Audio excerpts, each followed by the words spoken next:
I don't know if you guys saw this, or maybe you saw it and thought it was like an Onion article. You thought it was satire. Trevor Lawrence is now the highest paid player in NFL history. On a per-year extension basis. So per year, new money on your extension, the contract signed. He is tied with Joe Burrow for the highest paid football player to ever walk planet Earth. Well, darn. $55 million per year for Trevor Lawrence. That is a boatload. That is you know how you know you're rich? When you don't have a boat, you have either a yacht. You know how you're really rich? You don't have a yacht, you have a ship. You know how you're really, really rich? You don't have a ship, you have a vessel. Like Trevor Lawrence is going to have a vessel. He's going to have a cruise ship. This dude is loaded. And he's also the example of why you shouldn't give up on Bryce Young. First of all, Trevor Lawrence has not been statistically the best quarterback in the NFL, right? This contract is part what the Jacksonville Jaguars believe he can be. And also the terrifying nature of what happens when you don't have a quarterback. So if you were to not pay him, not extend him, and then you lose him, you'd have to go find a quarterback, and that's scary for most teams. So let's just call a spade a spade. There's a difference between being the highest paid quarterback in the NFL and the best quarterback in the NFL. Chris Canty of Unsportsmanlike, you hear him every morning here on 99.9 The Fan, thinks maybe it's a little overblown to think he hasn't lived up to the hype. I also think that it's a little bit overblown when we have the conversation around Trevor about him not living up to the expectations. I think the first year with Urban Meyer as his head coach, he didn't really have somebody that was competent at the wheel of the organization, right? And the Jaguars were a really bad franchise. They had the number one pick in back-to-back years. So I think we have to also keep that in mind. In his first year with a real head coach in Doug Peterson, they made the playoffs, won a home playoff game, and they had a 3-point ball game in the fourth quarter on the road in Arrowhead against Patrick Mahomes. Pretty damn good. And I think that when we start talking about the quarterback, specifically in the AFC, the guys that you think are worth the money, can they have me in a competitive situation against the bar, the litmus that is the Kansas City Chiefs? And I think Trevor Lawrence has answered that question. Here's the thing. His first year was a terrible situation. You know who else's first year was a terrible situation? Bryce Young. Bryce Young. Trevor Lawrence was a first overall pick. You know who else was a first overall pick? Bryce Young.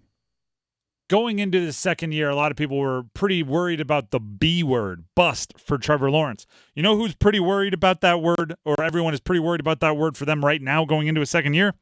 Bryce Young. Yes. Trevor had a bad rookie year, but it was a terrible situation.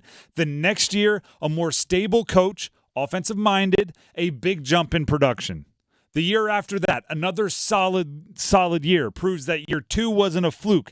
That next offseason, $55 million per year extension. This is why you don't give up on Bryce Young. This is why context matters. If Trevor Lawrence didn't have Urban Meyer as his head coach his rookie year, jeez, this $55 million might not even seem like surprising at all. $55 million per year. It's $275 million over 5 years. If it's Bryce Young right now, you're like, gosh, no, we're never going to give him that $55 million per year. But because of the situation the Panthers put Bryce Young in his rookie year, changing coaches halfway through, changing play callers a billion times, not having a talented enough supporting cast around him, all of the same things the Jags did to Trevor Lawrence, it makes it so if they're good in year two, it's very easy to write off year one, the same way we just heard from Chris Canty. Right? He thinks it's overblown that Trevor Lawrence didn't live up to the hype because his first year was such a bad situation. I mean, the parallels are pretty similar. I mean, Urban Meyer got fired, 12 games this season? I think it was 12, yeah. Frank Reich got fired. 11. 11. Wow. Yeah. I mean, the similarities are crazy, which makes it so, like, if Bryce Young is just solid this year, everybody's going to go, oh, okay, that first year wasn't his fault.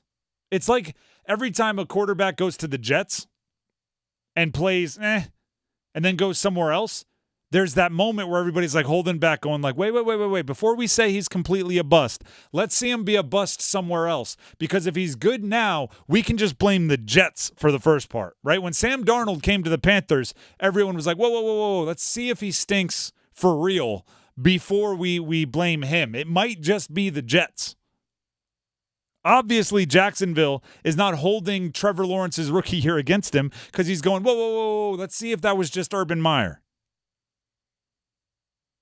Doesn't that sound similar to, whoa, let's see if it's not just Frank Reich and Thomas Brown and how they couldn't get on the same page and how he didn't have any wide receivers getting open and how he didn't have any offensive linemen that could block. Trevor Lawrence, and by the way, what did the Jaguars do between year 1 and year 2? Well, they did a lot, right? They brought in Doug Peterson, a quarterback-friendly coach. They brought in better wide receivers. Remember when they spent all that money on Christian Kirk and everyone was like, whoa, they way overpaid for him. Right. But they understood that he needs wide receivers. They went and got Evan Ingram.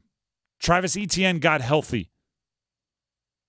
Okay, well, let's look at what the Panthers have done for Bryce Young between year 1 and year 2.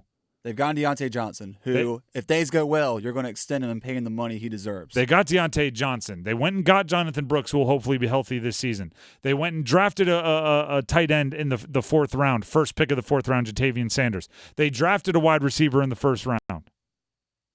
They understood that he needed weapons, and more importantly, they solidified the offensive line with 2 massive free agent signings at guard in Damian Lewis and Robert Hunt. If through 6 games, I'm just gonna make stats up off the top of my head. Okay. If through 6 games, Bryce Young has thrown, I don't know, like 12 touchdown passes, and even some 5 interceptions, and he's averaging like 250 yards a game. The amount of people that they won't, by the way, they won't say, because no one ever says this in media, I was wrong on Bryce Young. What they'll be saying is he was held back last year. Same thing they're saying about Trevor Lawrence now as they give him $55 million. By the way, with the extension for Trevor Lawrence, it kicks in after his 5th-year option. So that is, he's going to get $82 million in cash this year, but the cap hits and everything become ridiculous 3 years into the future.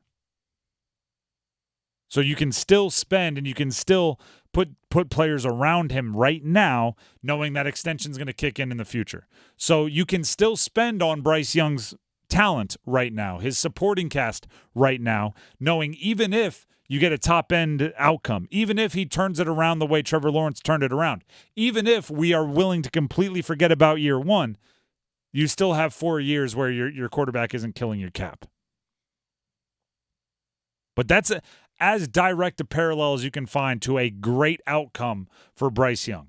Now, are there examples of quarterbacks that were in bad situations their rookie years and don't turn into franchise $275 million quarterbacks? Yes, there are examples of that.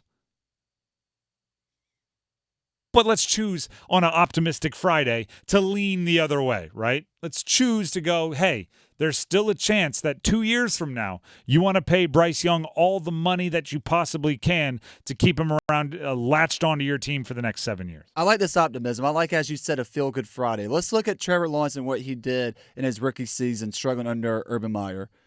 Set an NFL-high 17 interception record and 3-13 record as the start of that year, and was a part of a large team issue. But then he rebounded in a big way last season, 25 touchdown passes, 8 interceptions, leading the Jaguars to an AFC South title. Last time I checked, the Carolina Panthers play in the NFC, okay? Correct. So who's to say that things can't be that version? The Carolina Panthers can't turn things around with Bryce Young having a friendly quarterback head coach in Dave Canales. And Trevor Lawrence won one of the craziest playoff games of all time, where Justin Herbert and the Chargers were ahead by, I think, 100, and then the Trevor Lawrence and the Jags won. So, hey, crazier things can happen.